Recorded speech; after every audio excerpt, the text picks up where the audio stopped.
and the entire state, special advisors, senior special advisors, and all of the walks of life that have been in this state from the PDP, except a minute few that are still standing elsewhere. But like I said the other day in the church, some people will start a thing, and then later on, those who were not willing will also show interest. I will continue to follow up.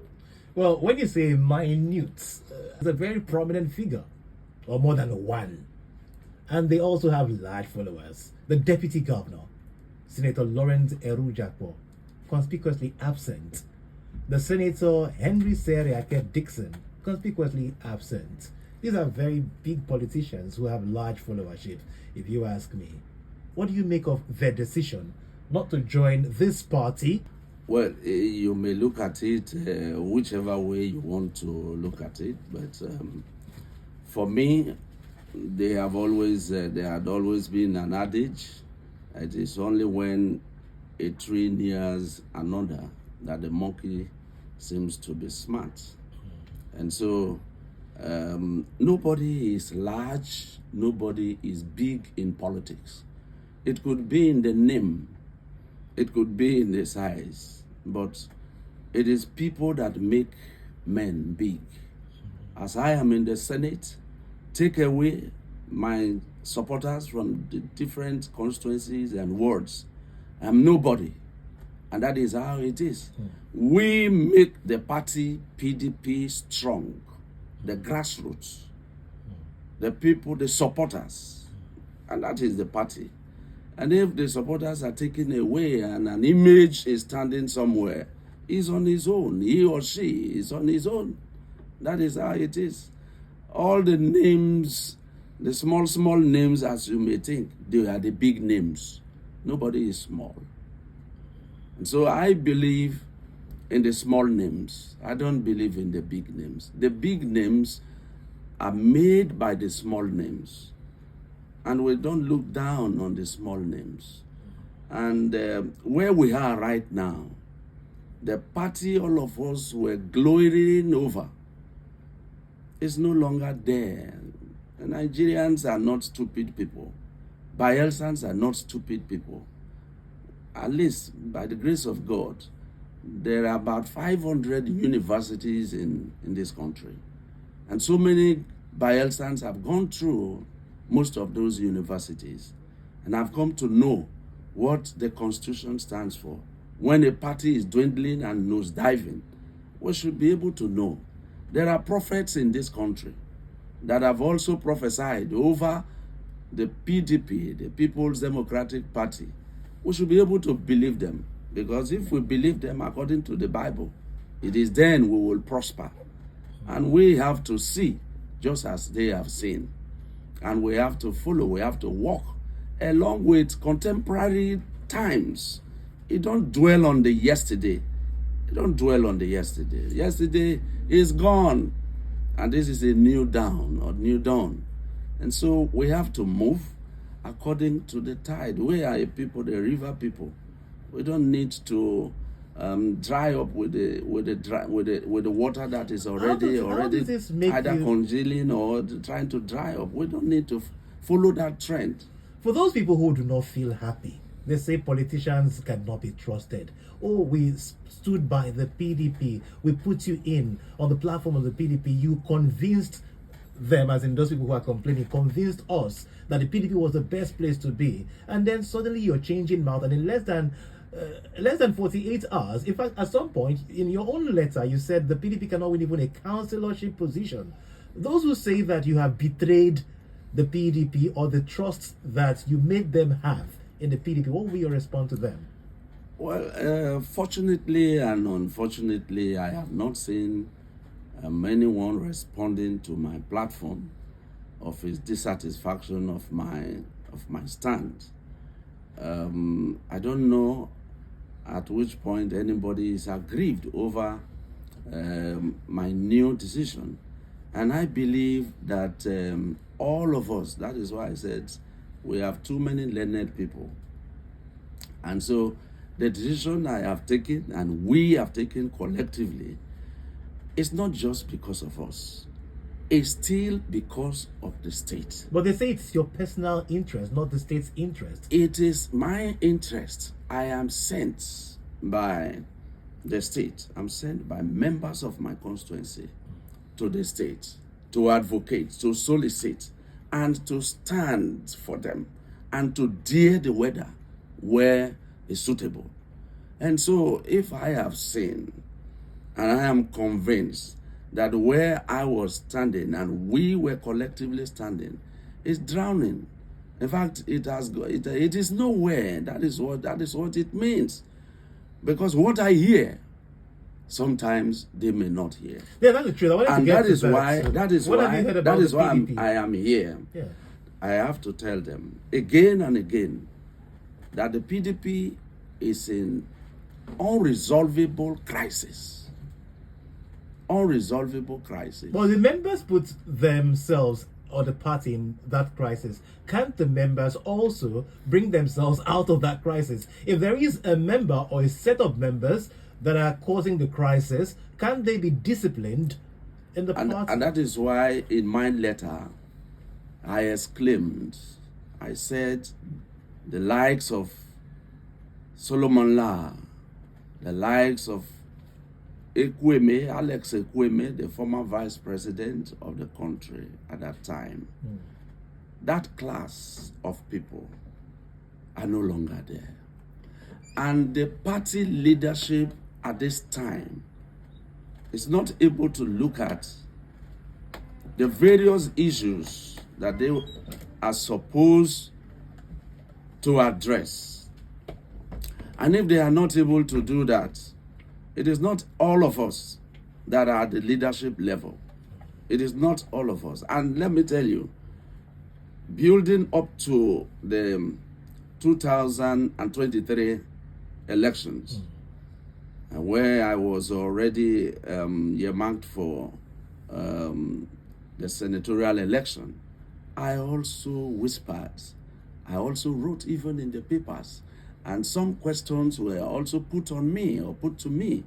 And I answered when the 5 governors were about leaving the party. A very prominent personality asked me, can't you people win elections without these 5 state governors? And I said, have we not tried it before? Have we not tested it before? In 2015, we tested it with 5 governors who perhaps called themselves to be new PDP. And we lost that election. And here again in 2023, we went in with another new PDP, or whichever name they call themselves, 5 governors again. And I told him it is not a welcomed development and that we will wound ourselves. Except we are able to put our house together, we will never win this election. But they ignored it. I also went to the press. I put it in the newspaper, but nobody listened. And there were several other discussions who spoke in that light. And yet, they ignored it. And they went into the election. The outcomes I think the decision by the 5 governors was germane, that they had good reasons to work against the party by supporting Asiwaju. Well, that question would have come before now. It has already happened. No, but there are people who still say that they are the ones who have broken the party, that it is Wike and his other allies that have brought the party whichever way anybody would have or wants to look at it. What I'm saying is, those issues that they were crying about were issues that would have been looked into. They are human beings. And if you cannot, in politics, you don't take a stand and make it look like it is the everlasting hope of every man. You must be flexible. It's a dynamic game we are into. And so you have to give a little or dance a little to the right and a little to the left, and that is what how you solve your problem. You cannot be too autocratic and rigid, and you are coming into to lead a country. You should be able to solve whatever issues, whether minor or big issues. All of them will come to your table, and if you are not able to solve those problems, the problems will solve themselves, and this is the way they have solved themselves. Well, looking forward, do you really think that the APC suits your ideals? Because before now, when you stand on a podium, you tell the people not to vote the APC, and you give your reasons why they should not vote the party, not necessarily the individual contesting against you, but most times your words have always been about the party. So that means the party did not in any way align with your beliefs. What suddenly changed? What really I have come to be in love, particularly for me, if you ask me directly. Yeah, why APC? Particularly in this state, the drivers in the past, for me, I have lost faith in those who were standing with me. Those who were standing with me, even at the state level, have long gone out of the state, have long gone out of the party. They have long gone doing whatever was their interest, not the interest of the party anymore. They were not listening to the governor. I said those who were leading us. In what way? In the party. Okay, the People's PDP. Yes, okay, in the right. People's Democratic Party. Since the governor came into power, they have long gone out of us, even before now. The state leaders or national leaders? State leaders. I'm talking of state leaders, immediate state leaders first, have gone out of the party. Okay. If you say, I so love the party, the PDP, from 1998 till this moment that I am living. Some who left this party long, or who were not even this party members, they later became party members and became the leaders of this party, and would have taken all the succeeding candidates to court. 24 members of the House of Assembly, except 3 or 4 that were not in court. All the National Assembly members were in court. Who took them to court? The leaders of the People's Democratic Party. In Bayelsa State? In Bayelsa State. Took outside of the governor. Took their own people to different parties, instigating parties against us. You don't want to mention names. When you say I don't leaders, want. At the appropriate time, I will mention names. But it should be on the record that it should be on the record that it was the PDP that was fighting the PDP in Bayelsa State. In Bayelsa State, and it's very painful that that was happening. For me particularly, I went even to challenge one of them. I said, I have strong informations that you are one of those who have taken me to court. You instituted the court and the matters in court using different dimensions. But it was outrightly denied, but the facts were there. For today, that is not what I am trying to say.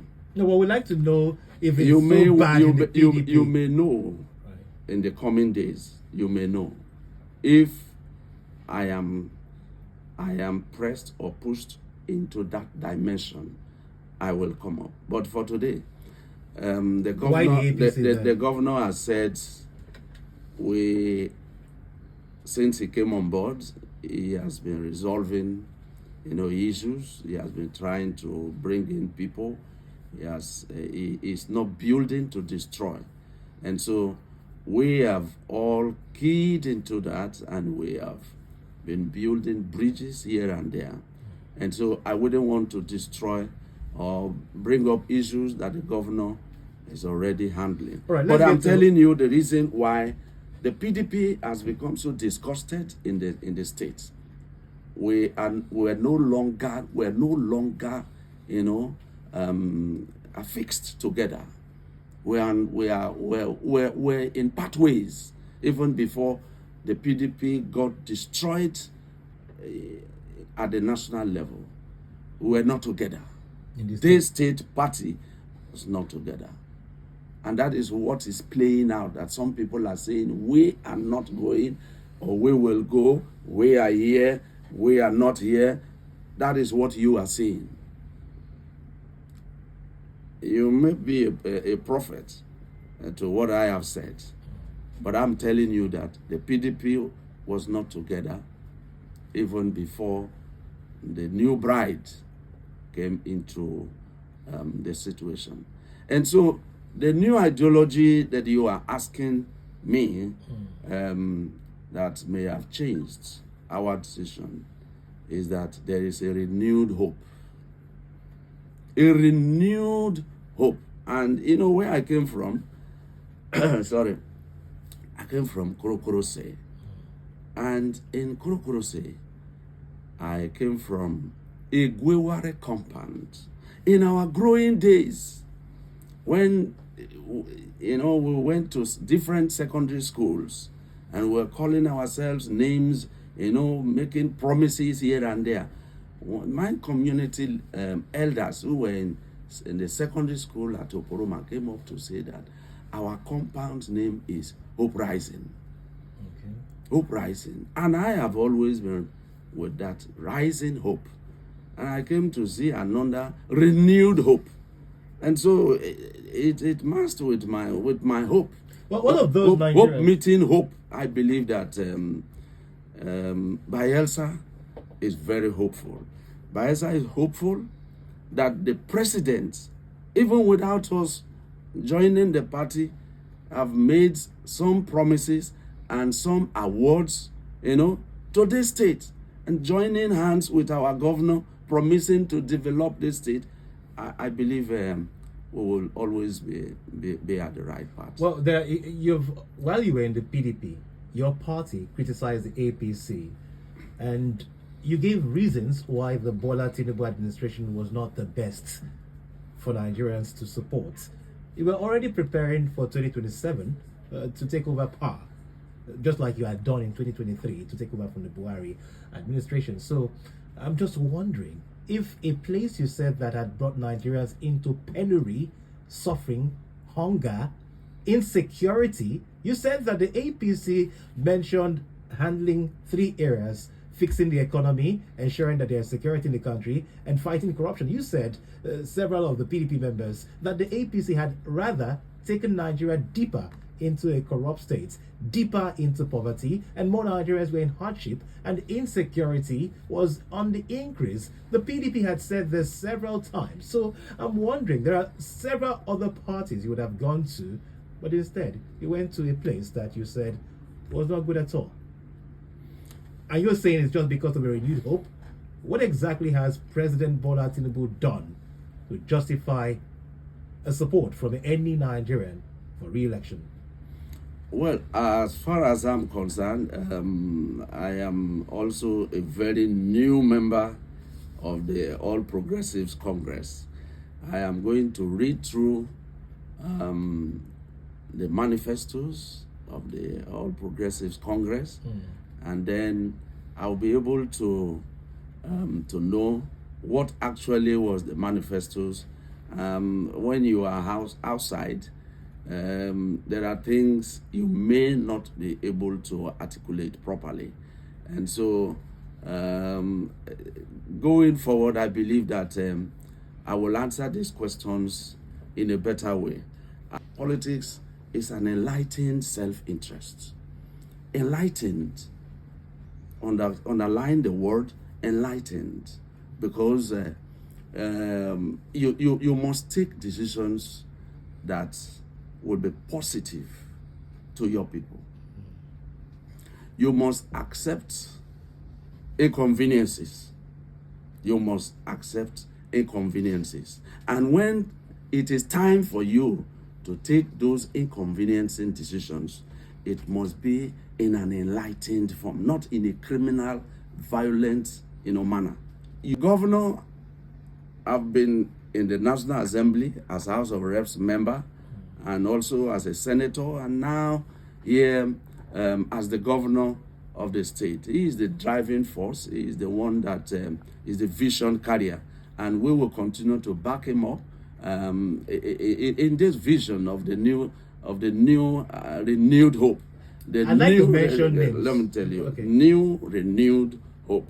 That is where we are going, and so we are going there with an enlightened interest, because we know that some people are looking at the dimensions that were in the APC, and then we are now going to join them. Okay.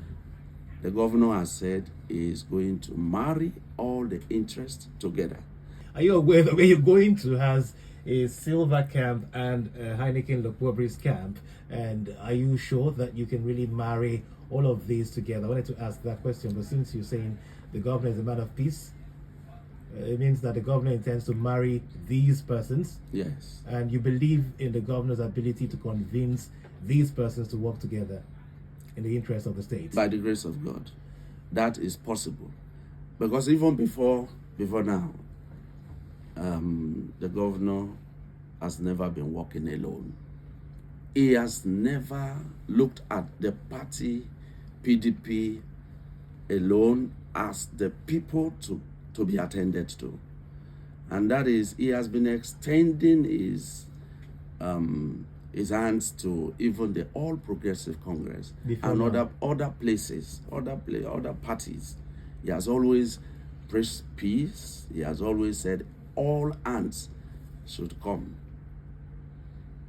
that we will continue to work together. It is Bayelsa State. It is not an individual person. If a road gets to brass, that road will be plied or will be run by every Bayelsan. Whether the name is a good name, is a bad name, is a great name, is a small name, the road is for both Bayelsans, Nigerians, and for the international community.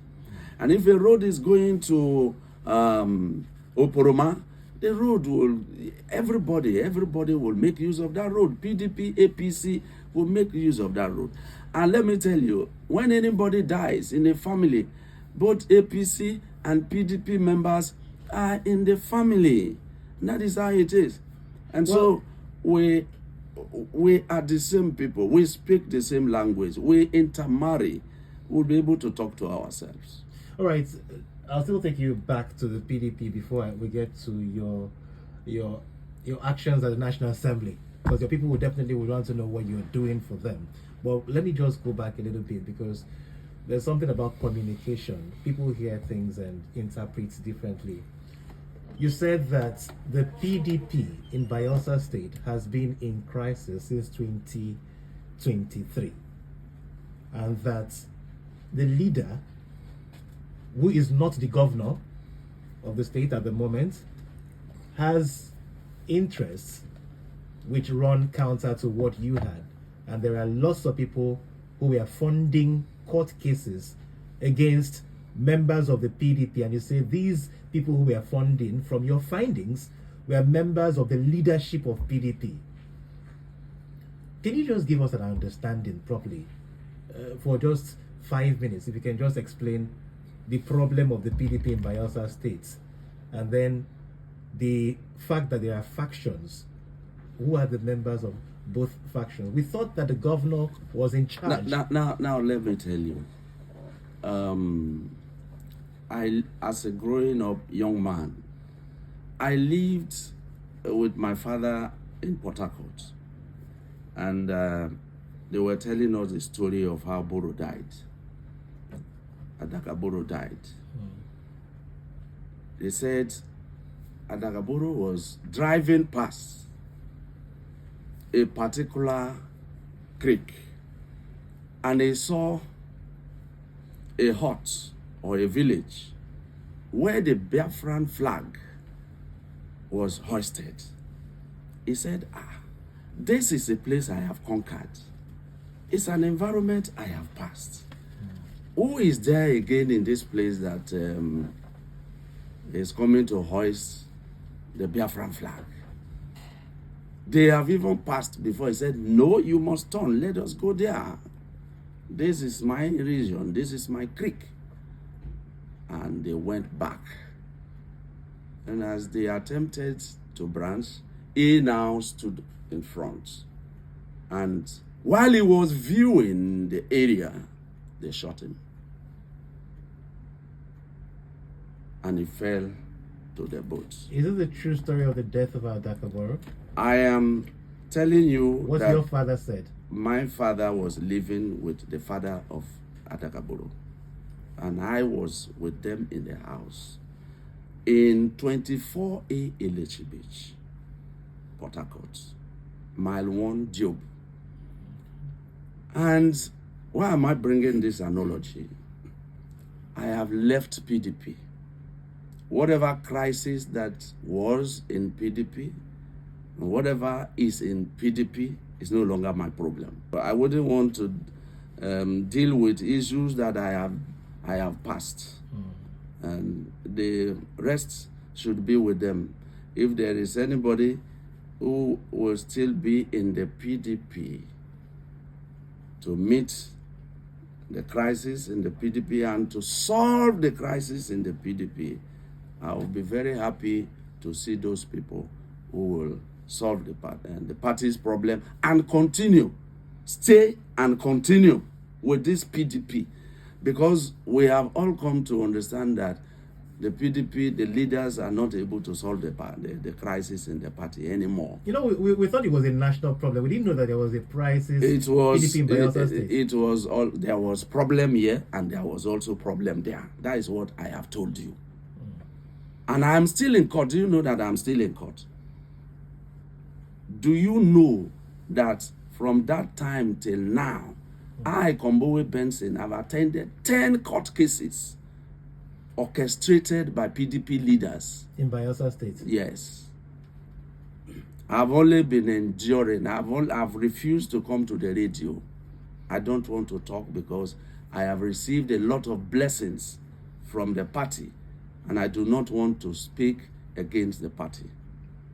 But whatever individuals who are party members, party leaders were out to do, I'm telling you, I've attended particularly 10 cases, and I've won all of them, and yet they are still pursuing me. So, what do you need? What do you need more from me? Leave that party alone, and then let them solve their problems if they can solve their problems.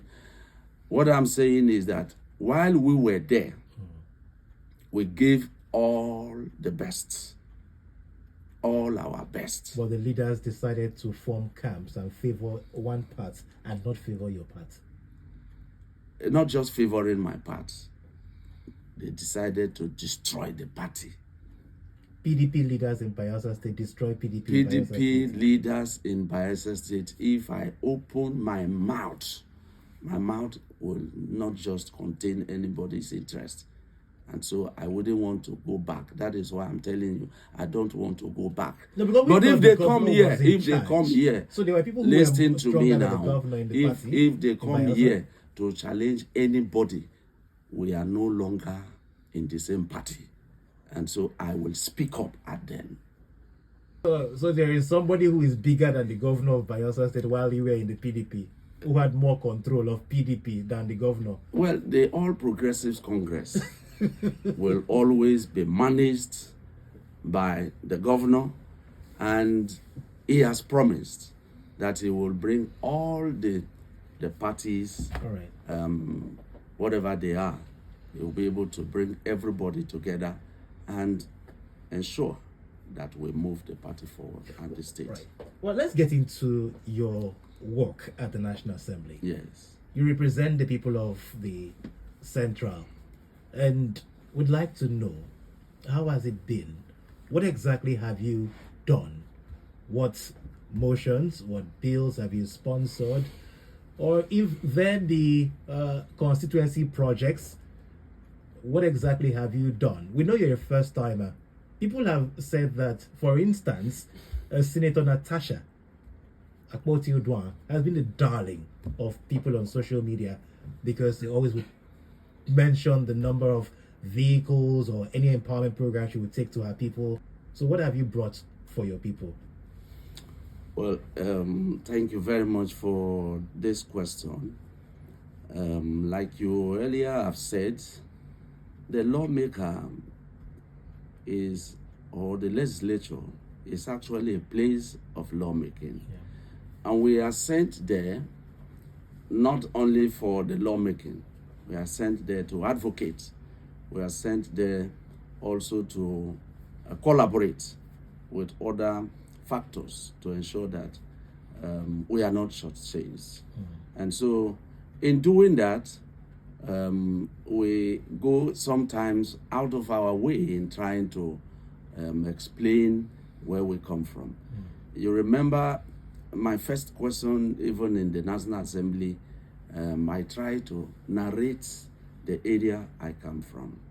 And that the area is that far from what is happening at the center.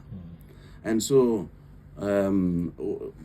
Nigerian government have left us for so long, and we need that reaffirming and refocus on the area. And I tried to make that known to the people. And I said, we are very close to America. And some people laughed at me. Some questioned my question. Some also called me names, American borderline senator and all of that. But I was only trying to draw Nigeria to the fact that we are in the ocean, and we are near the ocean, and the ocean is having several boundaries, to the outside world. And I was only trying to draw the Nigerian Senate to the fact that I am particularly from the area where the Atlantic Ocean is, and that we need, or the Nigeria needs to, look into our area. And that is how it is. I have never been silent. Whenever the need arises for me to speak up, I have been speaking. I have moved motions. I have also put forward some bills. And even before I came here, I have dropped another four bills. They will be taken one after the other. And I don't have that time to be explaining all of that to you today. But in another moment, I will come, I will read out all that, the motions and bills that I have raised and the collaborations I have been making. You can remember the East-West Road when the first budget was presented, and I saw only 1.5 billion naira earmarked for the East-West Road. I raised an alarm in our committee at the committee sitting and said, how could you be serious with just a road walk with 1.5 billion naira? And they explained further that they will use the tax cut or whatever resources that they will be taking from some form of taxes that they are cutting, and some monies here and there, that they will use those monies to also support in doing the road. And by the grace of God, the road is going better than the way we meant it. And so I have never been silent, but the Nigerian Senate is not a town hall. And when we went there, some senators, those who were there, told us that, look, you must look well, you must learn. You don't just stand up to talk like you are in the beer parlor. And you just mentioned the name and what happened to her. You saw what all the rigmaroling and all the name callings and the court cases that were going on, because you must learn the rudiments of the House. Does that apply to you? You are a former speaker. Whether you are a former speaker, Assembly, it's a different. You've been more than up to 12 years in the legislature already. It's a different environment. So you're saying, in other words, that you're learning the ropes afresh at the Senate? Not afresh. Okay. As far as I'm concerned, I am not learning afresh. But you are meeting with different individuals. You know that we do not come from the same environment. Here, we were all from the same environment. Over there, you are meeting with different walks of life. And so you must learn the characters and the meanderings and all the collaborations that you need. And that is why I said sometimes we go out of the way to meet people, even though we were advised not to go to some places. But if you don't go, you might not get anything. And so we have to make collaborations here and there. And the question you asked, what I have brought to your people, and you mentioned Natasha. Please, let me tell you, Natasha came into the House of Assembly as a bride. She came to the House of Assembly, to the National Assembly, as a bride. She was given the most juicy, one of the most juicy committees to oversight local content. It's one of the most juicy committees at the in the National Assembly. Very broad, very large committee. What makes it juicy, if I may ask? It makes it. Are we saying that if you enter government, there are places you can milk money from? And look, is that what you're saying? There are some committees they put you and you can milk money. I am not talking about milking money. Okay. It is juicy because there is so much attention given to those committees. There is so much that is there for people to drive, the cause of development. And you can at that point also attract development to your people because you are there as the chairman. But she's of PDP, and that is what PDP. I am telling you. How did she become a bride? Yes, she became a bride. She became a bride when you are near a tree. When you are near a tree, you will also be smelling like the tree. But when she refused to smell like the tree, you saw what happened. The tree that gave her that juicy committee, I don't know what happened, but we just saw it that they were no longer together. You understand? I was one of those who saw Natasha in Akpabio's house as we went to attend the birthday. It was all of us were in a celebrative mood. And so nobody expected anything different from where we went to celebrate a man's birthday and returned. I don't know how accusations would have come up in an open glare where all of us were moving together. We eat together. And that is how it is. But when the mission became, I don't know what happened, that the mission became so soured. And then the committee was no longer there for her. But what I'm telling you is that there are committees at the National Assembly that are more prominent than others. And when you are in that prominent order, you will be able to attract more things to your people. I went to the National Assembly. I didn't vote for Akpabio. And so I went in to the National Assembly like an orphan. And that is the way it is. And so I was not flowing. I was not flowing along. I was, as it were, at the basement. And while I was at the basement, and like you said, experiences that I have gathered here, I have to use my experiences to ensure that I come up, I build my capacity. And that is where I've been able to find myself at a particular level. Although things have not started running, because a lot is demanding from the South-South Development Commission, which I am now the chairman. A lot is expected, but it has not taken off. And so Bayelsans perhaps will be thinking that I'm South-South Commission chairman, but I've not been talking about it, and nothing has happened and all of that. And even apart from the South-South Commission that I am chairman, there are other things that I have also been doing. And those things are in the communities.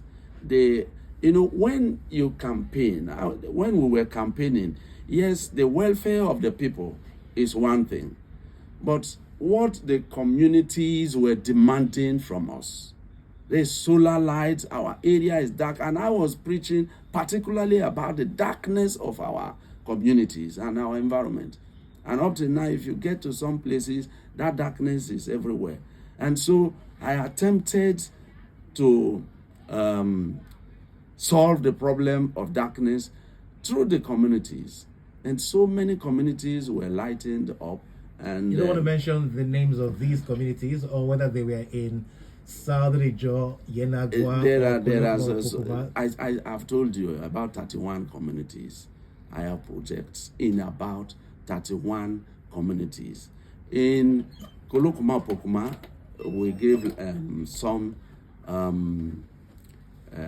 gave some lights, some solar lights to OD. I also did a concrete road in Kayama.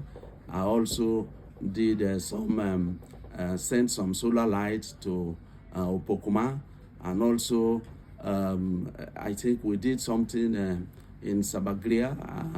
I've forgotten the particular thing, whether it was an outreach, medical outreach in Sabagria, and all of that. And so in Yenagua, I also did a renovation, health center renovation in Okaka. I also sent some solar lights to Swale, also to Yenizue Pie, Yenizue Guinea, and also to some other communities that I told you I will not be able to mention. You said 31, so that's a lot. Yes, I will not be able to mention all of them. And so I also sent solar lights to Luboboro, to Kurukurose, to Kel, to Ondeware, and Ekeni, Ezetu, Ombugbeni, and all of that. And even to Poroma, Ogubie, Ogbimbri, all of these places I have touched. And then I also, again, organized an outreach, medical outreach, and about 5 communities were beneficiaries to all of that. Yenagua, main town, Opuama, was it also Otua, and all of that. But this year again, we're about starting some other projects for this year, 2025. This year, 2025, that is why I said the priorities of Natasha may not be my priorities at a time. But just because politics, is a growing subject, when you hear the cry of the people and you attend to those cries, that means you are attending to the needs of the people. And because as one that studied administration's first line definition is that you must know the problems of the people and making attempts to solving those problems. And so if Amasoma people are in need of concrete roads, and I go there to give them a different thing, which means I have not answered the question. And so I've earmarked a road in the NDU. In the NDU, there is a concrete road and also another concrete road in the main town of Amasoma. In Otuan, there is also a concrete road because that is what they requested, that there have to be a concrete work that I should do in Otuan. And again, in Obuna, there is a concrete road work that is earmarked to be done this year. There is also a concrete road to be done in Bogene, and very soon, any moment from now, the contractor will mobilize to site, as far as I'm concerned. And again, there are several other ones that are coming up in Ekel. Concrete road is coming in Polama. Concrete road is coming, and also in a Kebri community, there will be concrete road. And there were some Other roads that some places that are flood related that were also earmarked, but those ones have not come up. I'm only citing some of them that the award letters may be given to the contractors. Opuama, Onyuma, and Oporoma, all of those places are captured. And so I believe that, and even in Kayam again, there will be another concrete road, and there will be also a mini stadium in Yenagua. All of that will come up by the grace of God. So there is a lot that I am trying to answer the questions of the people or the yearnings of the people. I hadn't the understanding that I should first provide fridges and provide mini buses. Those were not the things that in the campaign, I must be very frank, that were put forward to me or to us by the communities. But because it's a growing subject, I will attend to it in our next because outing. you know, like in the States, I Yes. believe that even if you don't read the social media like Facebook, your aides might do that. There's always a comparison. So let me tell you, one concrete road or two concrete roads can service the whole of whatever anybody is crying or anybody is showcasing. One road that I would have done, if you go to Olubobri today, the number of roads that I have been able to do there can equally solve the whole problem or that whatever Natasha is showcasing. Just one road, the costs of transporting materials from Yenagua or from wherever I have to bring shippings to Anyama and ship them to wherever I am taking them to. Loading, offloading, and offloading again, and transferring materials to site before anything else is done. I'm not answering just minor things. Those are just minor things. I'm answering I'm solving macro problems, not micro. The problem of, let me tell you, my community at the time was abused because there were no roads. Anytime you get there, you know the muddy situation we were finding ourselves.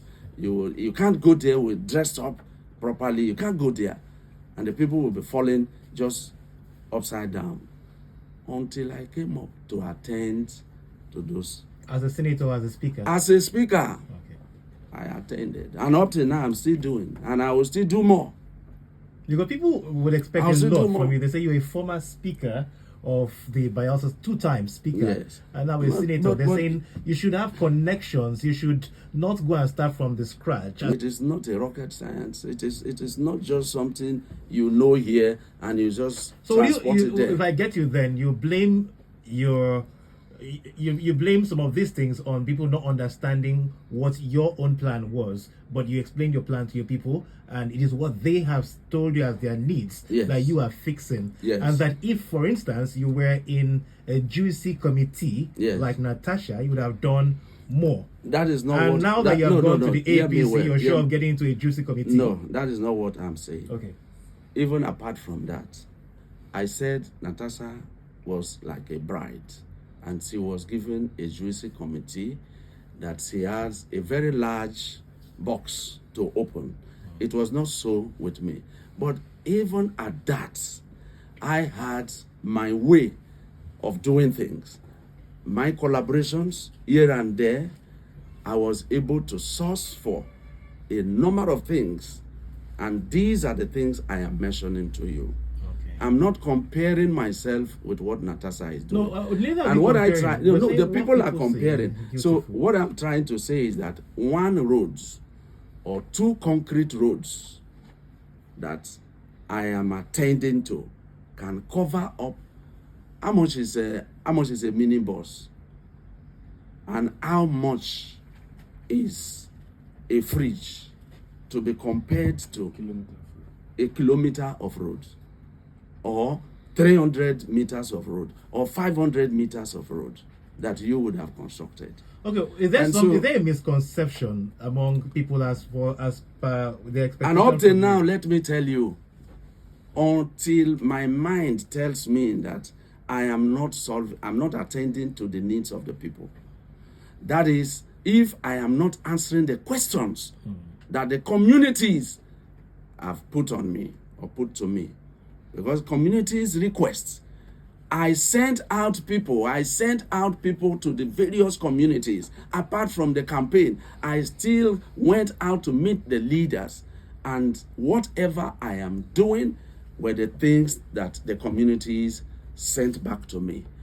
During the period of budgeting, this is what I do. I have to meet with the needs of the people. I called the people to say, what does your community want?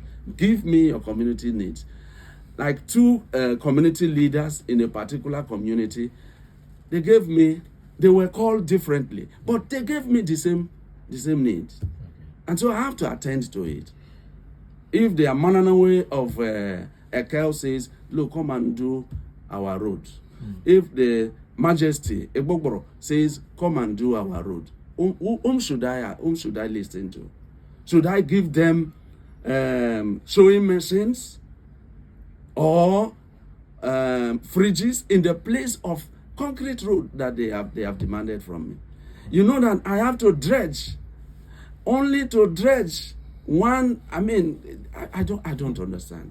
To dredge sand in a community, and all the places I am going to do concrete road, I have to dredge. I have to do a lot of work. I have to call a lot of people to come and do concrete road, not just to go to the market and buy one fridge and one this, all of that. It's not just to be compared to what I'm attending to. I'm attending to bigger issues. I really wish you would. And at the end, what I'm saying is that I will still attend to these issues that they have raised. But then people say that senators get a specific amount of money every year for projects. Do you get that? And how much is it? Well, this is not something new to me. I know the House of Representatives was about 300 million naira or so. How much does the Senate get? I said this is not new to me, because this is a question I've been answering even here while I was House of Assembly member. And so it is not new that constituencies are earmarked to have a particular sum of money. And people must understand, if the Nigerian government, as large as it is attending to other issues without attending to these small issues that I have mentioned in our local communities, it is difficult for our people to believe that you are in just a place working and you are not able to bring anything to their communities. And that is why the issue of constituency project became imperative. And the constituency project is not something that is given to you as a person with the money in your hand to go and develop something. It is earmarked in the budget so that people, contractors, will go and bid for that project that you would have said, look, A, B, C, D communities are in my place. Put this amount of money you have earmarked as constituency project to these communities. And after that is done, agencies that you have earmarked, or that the budget officers would have earmarked for the execution of those projects, will be bidded for by contractors. And they go to do those projects. Some of the contractors I don't even know until as we are talking. Most of the contractors who did my jobs, as you want to hear, the jobs from my constituency, I don't know them. Okay, so senators don't receive a specific amount of money every year? I don't receive money as a person, but they earmark money for the constituency. Would you give us a figure? I wouldn't. Well, thank you for your time. Because let me tell you, if I assign or if I confine myself to figures, I will not be able to do as much as I am doing now. All right. Whatever was given to us, I have exceeded all of that. And so I'm not prepared to look at any amount of money. All right, thank you very much for stopping by. Yesterday, a former Speaker of Bayelsa State House of Assembly, former local government chairman for Southern Niger, former secretary to Bayelsa State Government, and also currently the senator representing Bayelsa Central, Senator Benson Friday Kombowei. Thank you for joining us today on the special one-on-one interview. My name is Lishman Onisodemoya